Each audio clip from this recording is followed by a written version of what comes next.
Perkenalkan, saya Maria Familia Mamun. Saya mahasiswi dari Universitas Indonesia Katolik Santo Paulus Ruteng, Fakultas Ilmu Kesehatan, Prodi D3 Kebidanan. Video ini saya akan menjelaskan berbagai macam tentang obat. Yang pertama, saya akan menjelaskan tentang obat Uteria tonica. Uteria tonica adalah zat yang meningkatkan kontraksi uterus. Uteria tonica banyak digunakan untuk induksi, penguatan persalinan, pencegahan serta penanganan pendarahan postpartum, pengendapan pendarahan akibat abortus incompletus, penanganan aktif pada kala persalinan. Macam obat Uteria tonica. Baik, yang pertama, obat alkaloid ergot.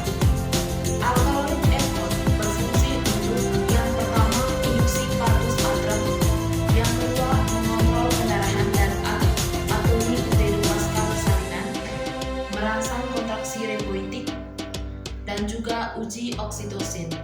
Baik, yang kedua, obat oksitoksin.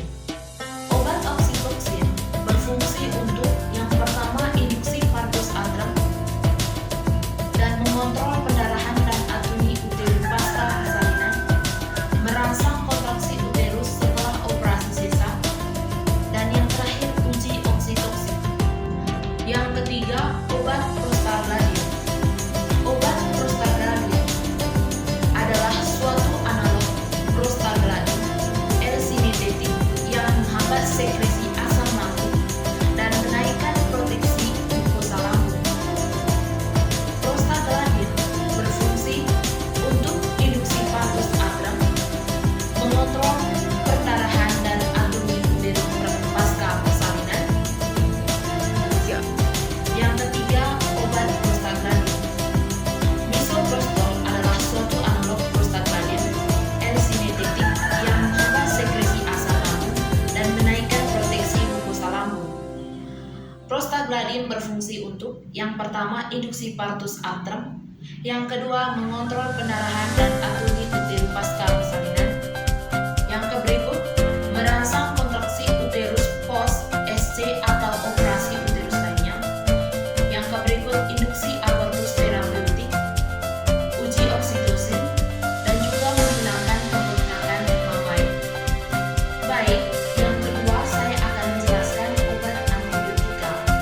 Antibiotika adalah zat yang dihasilkan oleh mikroba, terutama fungi, yang dapat menghambat pertumbuhan atau membantu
Obat hemostatik terbagi dalam dua bagian, yaitu hemostatik serap dan hemostatik sistemik. Ada beberapa jenis obat anti pendarahan. Yang pertama, obat astringen. Indikasi kelompok ini digunakan untuk menghentikan pendarahan kapiler, tetapi kurang efektif bila dibandingkan dengan vasokonstriktor yang digunakan lokal, seperti obat periklida, nitrasarginti, dan asam tannan. Yang kedua, obat koagulan. Mekanisme kerja obat kelompok ini pada penggunaan lokal menimbulkan hemostatis dengan dua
Tidak hanya dehidrasi, hiperemesis gravidarum dapat menyebabkan ibu